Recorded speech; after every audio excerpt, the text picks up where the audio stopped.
ভেবেছিলাম আজকে দিনটা বেশ ভালো কাটাবো, কারণ আজকে যে একটা স্পেশাল ডে। আর সেই স্পেশাল ডেটা হচ্ছে আজকে পেখমের বার্থডে। সেটা তোমরা আগের ভিডিওতে দেখেছো। তাকে আমি একটা গেম শোতে নিয়ে গেছিলাম গেম খেলার জন্য। সেটা তো একটা হয়েই গেল গিফট। কিন্তু তারপরে ভেবেছিলাম যে ও যেহেতু স্কুলে পড়ে, ওকে কিছু দেবো, ব্যাগ আর কিছু একটু জামা কাপড় দেবো। তাই জন্য আমরা শপিং করতে বেরিয়ে গেছিলাম গড়িয়াহাটে।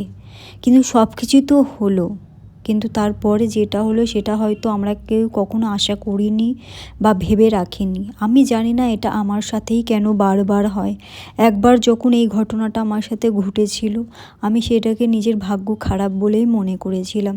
কিন্তু যখন দ্বিতীয়বার হলো, তখন আমি জানি না কি বলবো নিজেকে।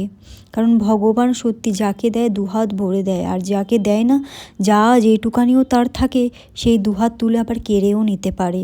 আমি জানি না ঠিক আমরা বা আমি কি এমন পাপ করেছি যার জন্য আজকে এই দিনটা আমাকে দেখতে হচ্ছে। আর এত বড় বিপদটা কেন আমার সাথেই হয় বারবার। আমি কি একটু কি ভালো থাকতে কি চাই না? ওপরওয়ালা কি একটু আমাকে ভালো দেখতে পারে না, যে আমাদের সাথেই বারবার এই জিনিসটা ঘটে বা আমার সাথেই এই জিনিসটা ঘটে?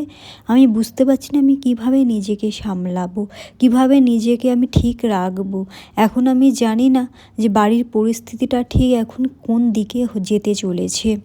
কি করব নিজেও কিছু বুঝতে পারছি না। হয়তো কিছুক্ষণ পর হয়তো কিছু একটা দুর্ঘটনা ঘটে যেতে পারে বা কিছু একটা খারাপ খবর আসতেও পারে। কিন্তু এই জিনিসটা ঠিক মেনে নেওয়াটা আমার পক্ষে ঠিক সম্ভব হচ্ছিল না। যেই মানুষটাকে আমি এত বছর থেকে দেখে এসেছি, এত সামনাসামনি দেখেছি, হেসে খেলে হাঁটা চলা খাওয়া দাওয়া সব কিছু করতে, সেই মানুষটা যদি হঠাৎ করে অসুস্থ হয়ে পড়ে, সেখানে আমার আর কিছু বলার নেই। হয়তো আমাদের হাতে কিছু থাকেই না, যেটা হয়তো আমরা কখনো আশা করি না, সেটাই আমাদের সাথে বারবার হয়। আমি নিজেকে যে কিভাবে রেখেছি সেটা একমাত্র ওপরওয়ালাই জানে।